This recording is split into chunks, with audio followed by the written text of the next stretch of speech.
इस प्रकार उस श्रेष्ठ वैश्य ने अपनी स्त्री लीलावती से व्रत का संपूर्ण महत्व सुना दिया। एक दिन उसकी पतिव्रता स्त्री लीलावती पति सहित चित्त में आनंदित होकर के सांसारिक धर्म में तत्पर हुई और सत्यनारायण भगवान की कृपा से गर्भवती हो गई। 10वें महीने में उसने एक रत्नपुरी श्रेष्ठ कन्या को जन्म दिया। वह कन्या ऐसे बढ़ने लगी जैसे शुक्ल पक्ष का चंद्रमा बढ़ता है, अतः उसका नाम कलावती रख दिया गया। लीलावती ने अपने स्वामी से बोला कि हे स्वामी, आपने जिस व्रत का संकल्प किया था उस भगवान के व्रत को क्यों नहीं कर देते हैं। तब वैश्य ने कहा कि हे प्रिय, कन्या के विवाह के समय सत्यनारायण भगवान के व्रत को करूंगा। इस प्रकार स्त्री को समझा करके वैश्य दूसरे नगर में व्यापार करने लगा। इधर वह कन्या कलावती अपने पिता के घर वृद्धि को युवा अवस्था में पहुंच गई। तब वैश्य को चिंता हुआ कि अब तो मेरी पुत्री जो है विवाह के योग्य हो गई है। तब वैश्य जो था कांचन नामक नगर में जाकर के एक वैश्य पुत्र के साथ अपनी पुत्री का विवाह कर दिया, परंतु दुर्भाग्य के वशीभूत होकर के उसने सत्यनारायण भगवान के व्रत को नहीं किया, जिससे सत्यनारायण भगवान दुष्ट हो गए। और कुछ ही समय के बाद वह वैश्य जो था दामाद को साथ लेकर के व्यापार करने के लिए चल पड़ा और समुद्र के समीप रत्नसार नामक नगर में जाकर के व्यापार करने लगा। व्यापार करते करते वे दोनों राजा चंद्रकेतु के रमणीय नगर में पहुंच गए। उसी समय सत्यनारायण भगवान ने साधु को भ्रष्ट प्रतिज्ञा दे करके कन्या कलावती भी प्रतिदिन घर घर भिक्षा मांगने लगी। एक दिन उसकी पुत्री जो है भूख से व्याकुल हुई और एक ब्राह्मण के घर गई। वहां जाकर के उसने देखा कि वहां तो सत्यनारायण भगवान का कथा हो रहा है। कथा का श्रवण किया उसने, सत्यनारायण भगवान से वर मांगा और प्रसाद भक्षण करके रात्रि को घर आई। इतनी रात हो गई कि उसकी माता ने उससे पूछा कि हे पुत्री, इतनी रात तू कहाँ रही, तेरे मन में क्या विचार है। तब कन्या ने माता से कहा कि हे माता, मैंने एक ब्राह्मण के घर में मनोरथ सिद्ध करने वाला व्रत देखा है। कन्या के ऐसे वचन को सुन करके वैश्य की स्त्री जो थी सत्यनारायण भगवान के व्रत करने के लिए उद्यत हुई, तैयार हुई। इस पतिव्रता ने अपने बंधु बांधवों सहित सत्यनारायण भगवान का व्रत किया और वर मांगा कि हे प्रभु, मेरे पति और दामाद के सारे अपराध को क्षमा करें। वे दोनों भगवान को बारंबार प्रणाम किया। सत्यनारायण भगवान प्रसन्न हुए। भगवान सत्यनारायण ने राजा चंद्रकेतु को स्वप्न में दिखाई दिया और कहा कि हे बंदी, खाने में जो तुम्हारे दोनों वैश्य हैं तुम्हें प्रातः को छोड़ देना, नहीं तो तेरा राज धन पुत्र सब नष्ट कर दूंगा। प्रातः काल उठ करके राजा चंद्रकेतु ने सभा में उपस्थित सभी लोगों को अपना रात्रि वाला स्वप्न बतलाया और उन दोनों वैश्यों को बंदी खाने से निकलवा करके उनको वस्त्र आभूषण दे करके उनका सब धन ले लिया। इधर भगवान सत्यनारायण भगवान की कृपा से उन सबका जो था पूर्ण हो गया और वे दोनों राजा चंद्रकेतु को नमस्कार करके अपने घर की ओर चल लिए। श्री सत्यनारायण भगवान व्रतकथायाम तृतीय अध्याय समाप्त। बोलिए वृंदावन बिहारी लाल की जय, बोलिए सत्यनारायण भगवान की जय। तरही न बिनु से मम स्वामी, राम नमामि नमामि नमामि। जाकर नाम सुनत शुभ होई, मोरे गृह आवा प्रभु सोई। आशुतोष तुम अवधर दानी, आरती हरहु दीन जन जानी। बोलिए वृंदावन बिहारी लाल की जय, बोलिए सत्यनारायण भगवान की जय।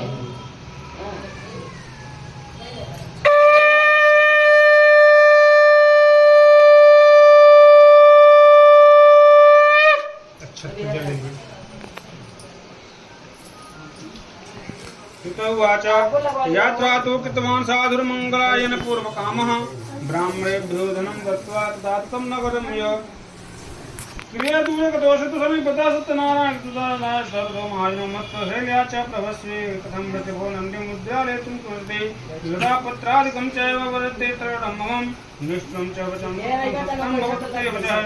एवं मुक्त्वा गता दण्डी दण्डी तत्समीपतः, धीरे दूरे गत्वा सतसमीपतः प्रतिदण्डी साधुश्च वर्धन् बुद्धिं तरणं विस्मयं परं। निजर्तादिकं सर्वं सत्यं जित्तिकातो न संशयः, अन्तःशरणं याहि वाञ्छितार्थो भविष्यति। जामातु वचनं श्रुत्वा विश्वासं नत्वा साधनं समझता भ्रातम में दुःखवसं एव अपनत्वा महाशोका भगवत् भगवाज भजनं नंदी विलपन्तं विलोकया मारोदि सुकुमाकं मम पूजा बहिर्मुखं मम ज्ञाचारुते लब्धं कुर्मोल्व वाक्यम् आथा समृद्धः साधुवार्तन माया मोहिता सर्वे ब्रह्माण्डं माजानान् गुणानुपं त्वां तं प्रभो मूढं तां पहञ्जाने मोहितस्य माया पूरा वित्तं तत्राय त्राहिमा शरणागतं युक्ता भक्तियुक्तं वाक्यं परितुष्टं जनार्दनं वरं च वाञ्छं दत्त्वा तत्रावान्तरहरि समारूढं दृष्ट्वा परिपूरितं कृपया सुतदेवस्य सतनं वाञ्छितं मम इत्युक्त्वा अर्जुने साधुपुत्रः हस्तेन भक्तपूर्य सत्यदेव प्रसाद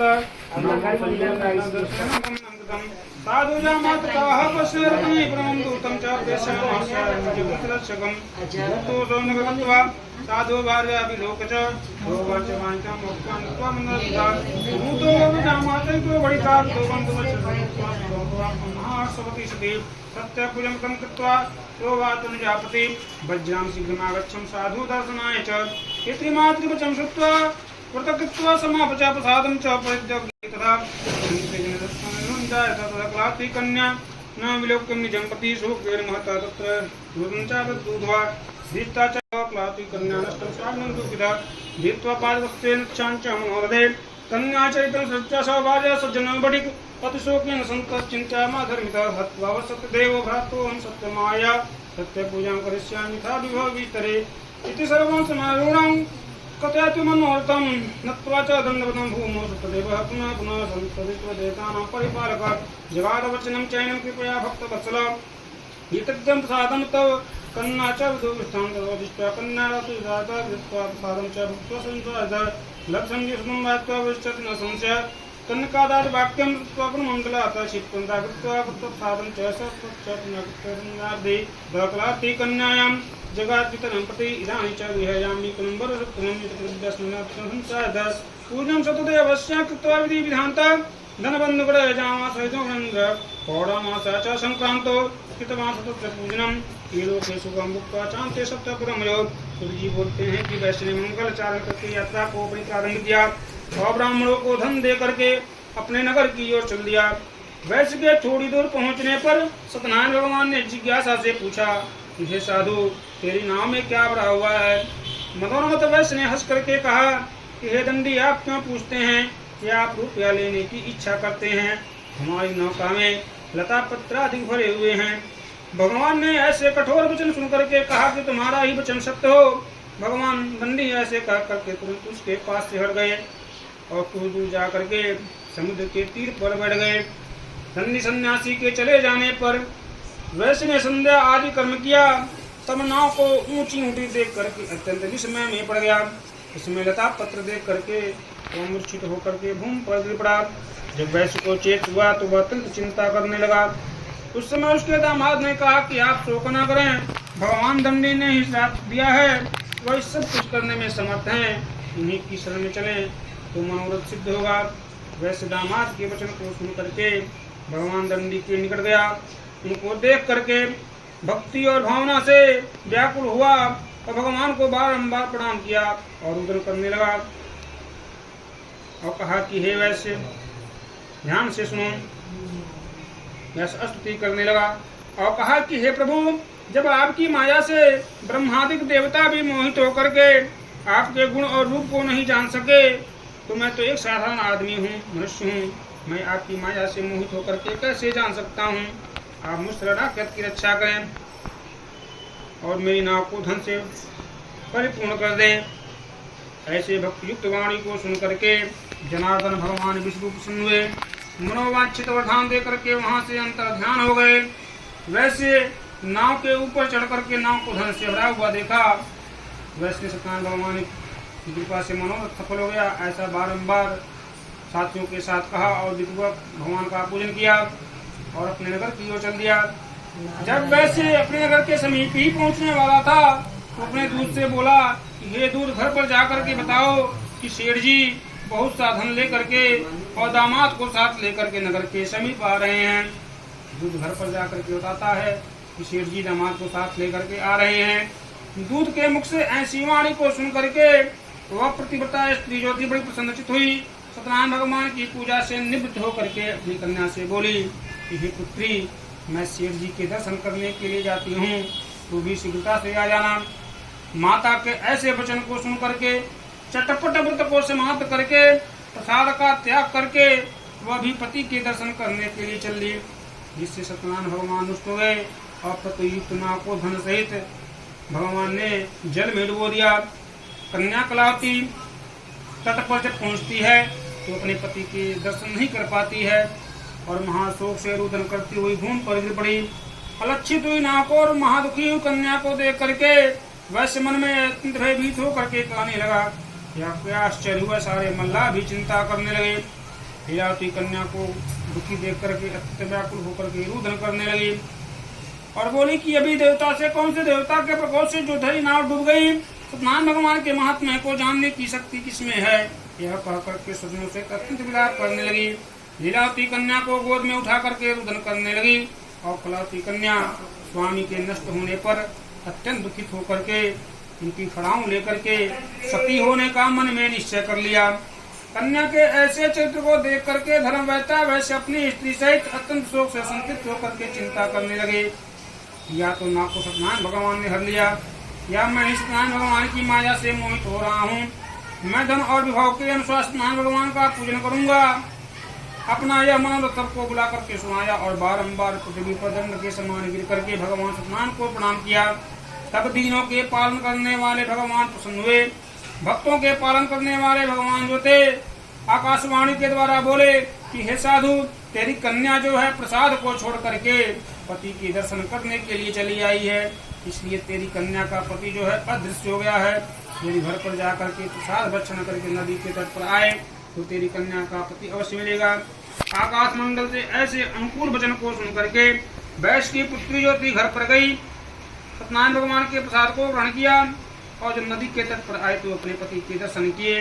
उस वैश्य परिवार ने उस नदी के तट पर ही विधि विधान के साथ सत्यनारायण भगवान का पूजन किया और इस संसार का सुख भोग करके अंत में वैकुंठ को चले गए।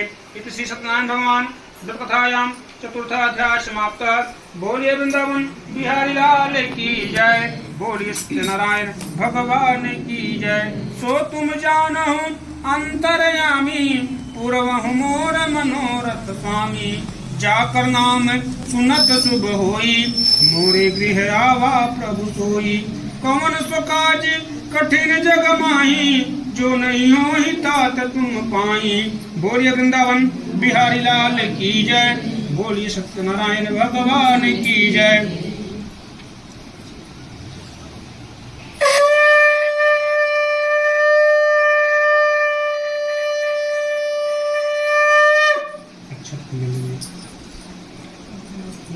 चौथा न पश्यामि सुद्रमणि सप्तमा आसीतुं शोभ्यापालं तत्प्रसादं सतदेवस्यं जन्मं वापसा यगदा सवनं गत्वा हत्वा वदो विधानपशो आगतभटमूलं च दृष्ट्वा सतस्य पूजनं गोपा कुर्वन्ति सन्तुष्टा भक्तियुक्ता सबान्धवा। राजा दृष्ट्वा तु दर्पेण नागतो नमांस ततो गो भगवता सर्वे प्रसादं निप्रसन्निध सन्त्रापत्यप्रणगत्वा सर्वे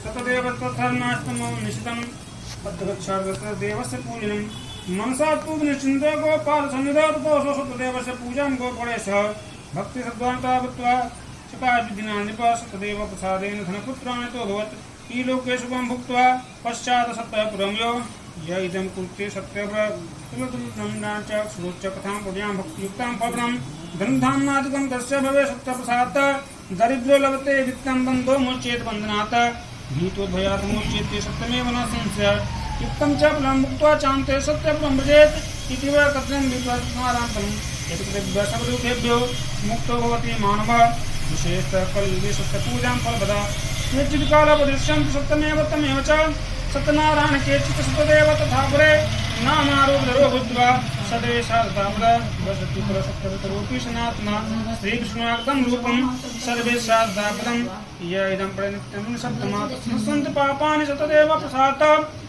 पदं यत् कृतं सत्यसत्तां च ते सातो प्रजां कथां मुनीश्वरा सदानन्दो महाभाग्या सुदामा ब्राह्मणो भवत् तजन्मा श्रीकृष्णं ध्यातं मोक्षम् आपोकाशभारो बिल्लो गुहराजो बभूव सजन्मान श्रीरामं सेव्यं मोक्षं जगामः उल्काम्भो महाराजा निपोदसतोभवत् श्रीरंगनाथ संपूज्यं श्रीवैकुण्ठं तदागतं धार्मिकशास्त्रतस्य साधु मोदजुवेद दयादशक्तदत्तं राजा तुम जो जापायम नाम का आदम श्रवण श्री भगवान श्री वैकुंठम तदागतम बोलते हैं कि प्रजा का पालन करने में पोषण करने में तुम नाम का एक राजा थे। उन्होंने भी सत्यनारायण भगवान के प्रसाद का त्याग करने पर बहुत दुख को पहुँचे।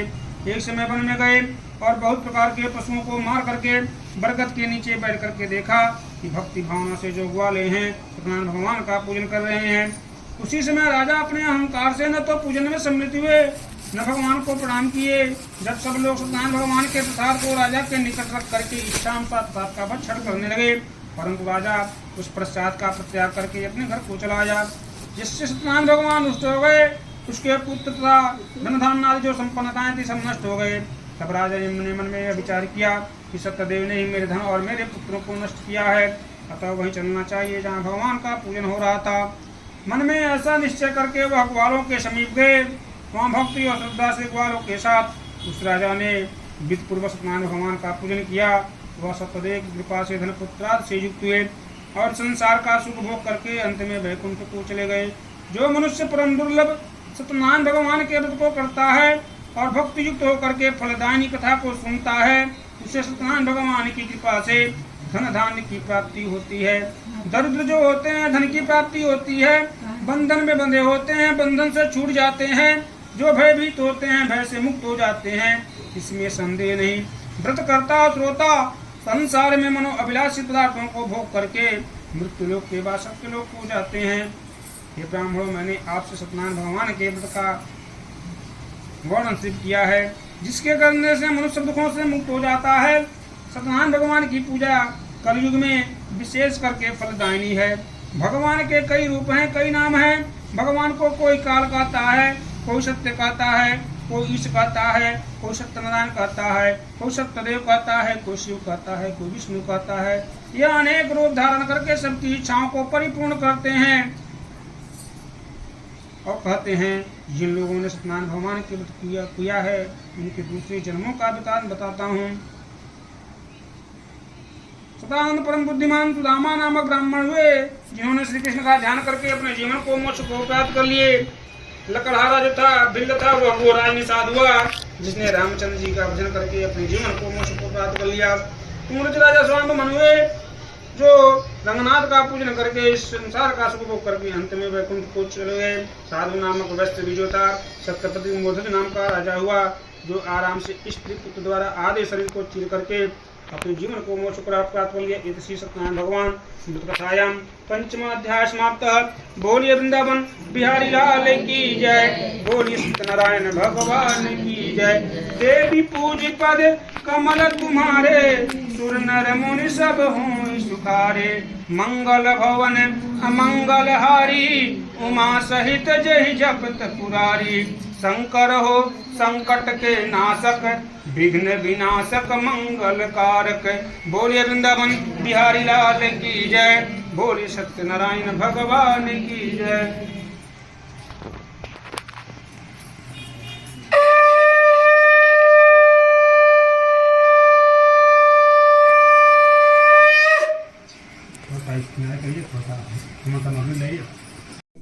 पंचम प्रवर से अपना नाम ले लिएगा।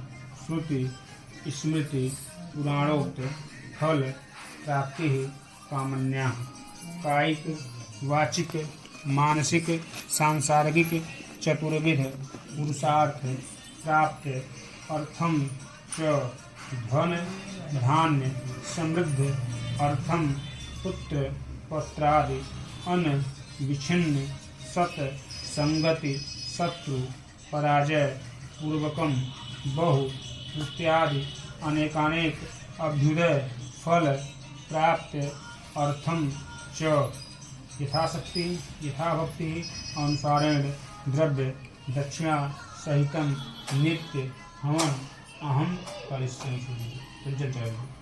ओम देव सता सवितो प्रश्वेष्णो बाहुभ्यां प्रोभस्ताभ्यां देवताभ्यो नमः।